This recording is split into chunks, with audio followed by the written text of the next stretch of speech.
Proud to serve northeastern and central Pennsylvania. This is WNEP 16, the news station. Now, Frank Andrews, Marisa Burke, meteorologist Noreen Clark, and J. Christopher Sports. This is Newswatch 16, Midday. Our Weather Watch forecast coming up next. Meteorologist Noreen Clark keeping track of the weather for this last Monday of the year, believe it or not. Frank. It is the last back-to-work Monday, 485, and it's on an upbeat, sunny note. If you're interested in how the new year will start, well, join me in the backyard, and I'll have an idea weather-wise.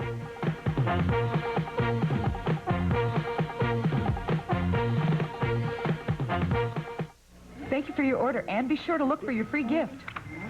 Would you like to receive a free gift too and save money at the same time? I'll be right back to show you how.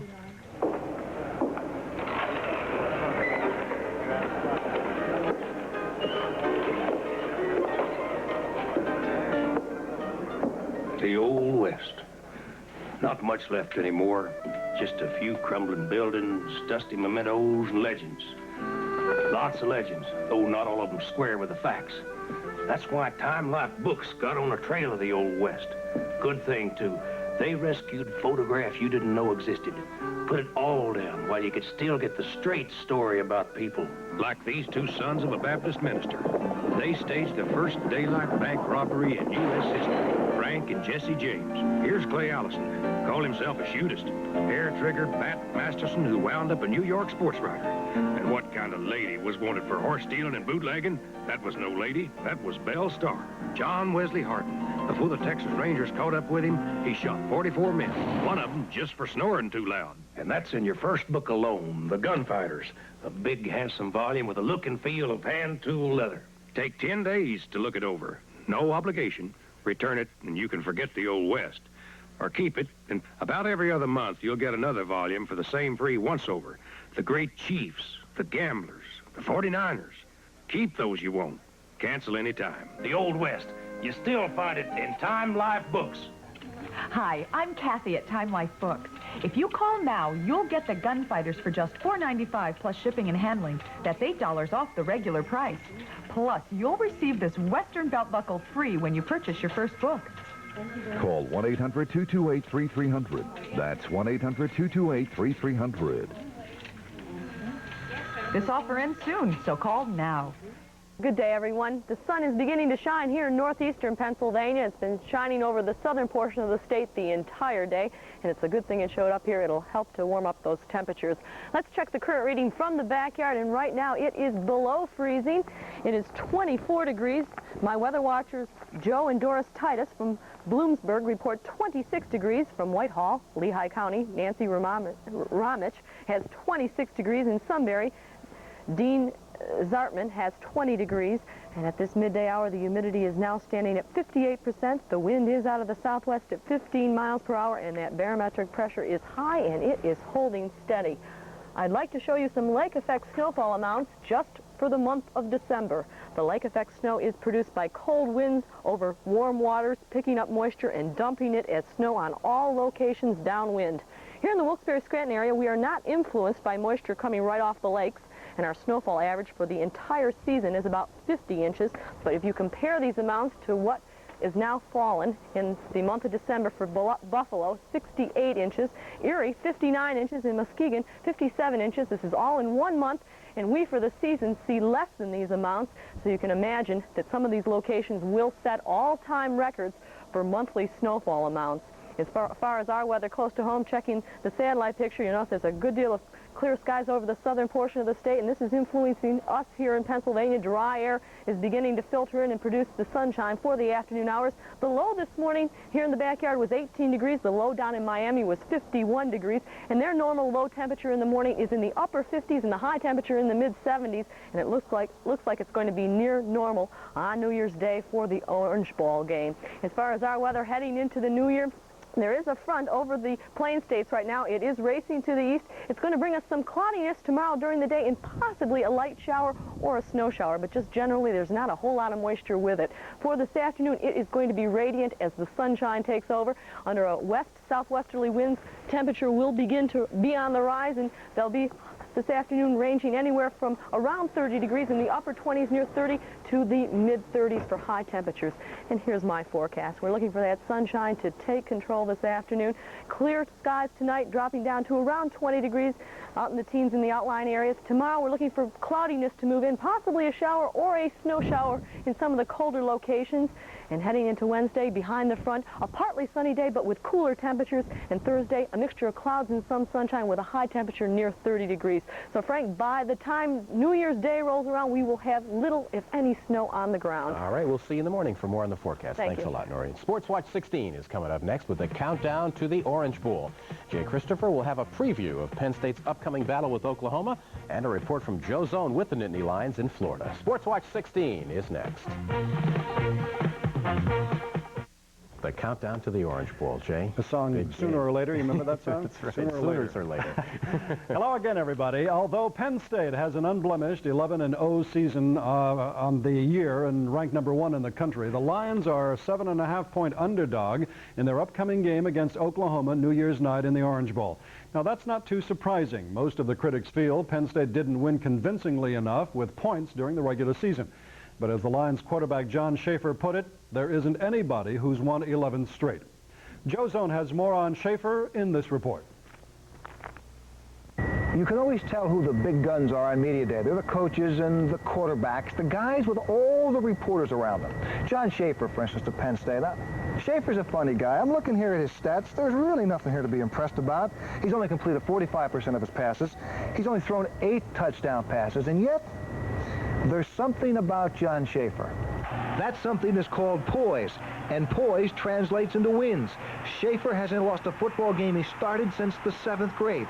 11 games this year, and still there is no respect for the Nittany Lions. They're top-ranked, and they're an underdog, a big underdog.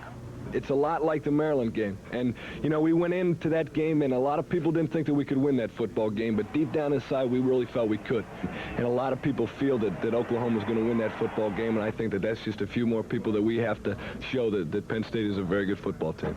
It's been common practice questioning Schaefer's effectiveness, and he has had some horrible games. 7 for 23, 64 yards against Rutgers. Just 7 completions and 75 yards against Cincinnati. Still, Penn State won. And in the big games, when Schaefer needed to be good against Maryland, against Alabama, against Notre Dame, that's when Schaefer shined. I think that we've been able to rise to the occasion very well, and when we've faced some awfully good football teams, we've been able to kind of combat that with playing very good football games. And I think that, hopefully this will be another good football game, especially for the Penn State offense. No, Schaefer doesn't have the big stats, but I'll tell you what, there are an awful lot of quarterbacks around who would trade their stats for the one that John Schaefer has, and that is the perfect record. This is Joe Zone, via satellite, Sports Watch 16, in the rain. It rains in Miami, from the Orange Bowl. Thank you, Joseph. Tonight in Jacksonville, Florida, it's the Gator Bowl. 18th-ranked Florida State against 19th-ranked Oklahoma State. Both teams are 8-3 on the year. The young Seminoles live by their offense, and freshman quarterback Chip Ferguson will be in place tonight for the injured Danny McManus. Oklahoma State, meanwhile, features one of the nation's top running backs in Thurman Thomas, who rolled up 1,500 yards and 15 TDs this season. The Gator Bowl on ABC tonight at 8. Also, the Freedom Bowl from Anaheim, California tonight. Washington will play Colorado. The New York Giants earned a trip to the Windy City next Sunday for an NFL playoff battle against the Chicago Bears. Like New England in the AFC wildcard game on Saturday, the Giants captured Sunday's NFC wildcard affair with strong defense and enough offense in beating the defending Super Bowl champion San Francisco 49ers 17-3. A packed house at Giants Stadium witnessed the Giants' first playoff game at home in 23 years. They all watched as Phil Simms here, with good protection, fired 2 touchdown passes. This one speared by Mark Bavaro. Giants up 10-0. Little Joe Morris, he had a big day. Sweeping right, cutting back, bouncing off to gain 141 yards on 28 carries, setting up the Giants' third score. Simms to Don Hasselback here, wide open over the middle, 17-3 Giants. Meantime, the defense pressured 49ers quarterback Joe Montana repeatedly, holding the Niners without a touchdown for the first time in over 2 years. And that earned Coach Bill Parcells the traditional dousing of the jubilant Giants from the sidelines. So the playoff picture has now taken some shape. Next weekend, on Saturday, it'll be Cleveland, Miami, and Dallas at the LA Rams. Then on Sunday, the underdog wildcard winners meet the Powers, the Giants at Chicago, and New England plays at the LA Raiders. Frank? That's the playoff picture taking shape. Going to be good. Thanks a lot, Jay. One other note on Penn State. Stay with us for more of Newswatch 16 Midday, because in a moment, Mike Stevens on the Penn State Road in sunny, warm Miami, Florida with the Penn State fans who are keeping busy waiting for the Orange Bowl. Newswatch 16 Midday continues in a moment. And finally today, the countdown to the Orange Bowl and the Penn State fans who have traveled all the way to Miami, Florida to be with the Nittany Lions as they seek a win over Oklahoma and possibly the honor of being the #1 team in the nation. Newswatch 16's Mike Stevens spent some time with one northeastern Pennsylvania family in Florida, keeping busy waiting for the big game.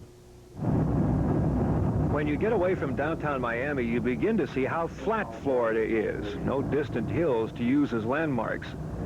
Out here is where the Everglades are, and since that's one of the things you think of when you say Florida, some of us thought we'd go have a look on an airboat.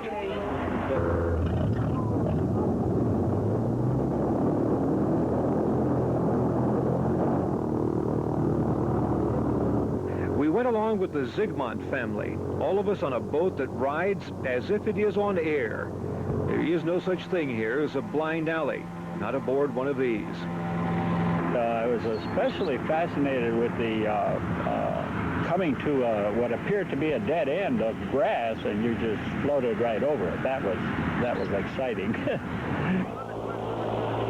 We learned a few things out here. Our pilot and one from a neighboring boat got us together in the middle of nowhere for a discussion on this place they call the Everglades. This place that is as big as 5,000 square miles. It's approximately 50 miles wide and 125 miles long. And all this water you see here, it's always moving 1 mile per day. 1 mile per day, very, very slowly. Okay. After a bit, class broke up and we were off again, off on the last little bit of our tour of the Everglades. This green spot on a state map that you think is a swamp, but is actually a river. Evelyn Zygmunt summed it up pretty well, what we all thought of this trip. I guess it would be like on going to an amusement park, and you're on one of those rides where you don't know what to expect. Yep, I got to agree. That pretty much says it. I'm Mike Stevens, Newswatch 16, via satellite on the Penn State Road to the Orange Bowl. And we'll have more on the fans and the team waiting for the Orange Bowl tonight at 6 on Newswatch 16. For the Midday crew, Maurice Burke, Anna Sonia and Scranton, I'm Frank Andrews. Enjoy your afternoon, everyone.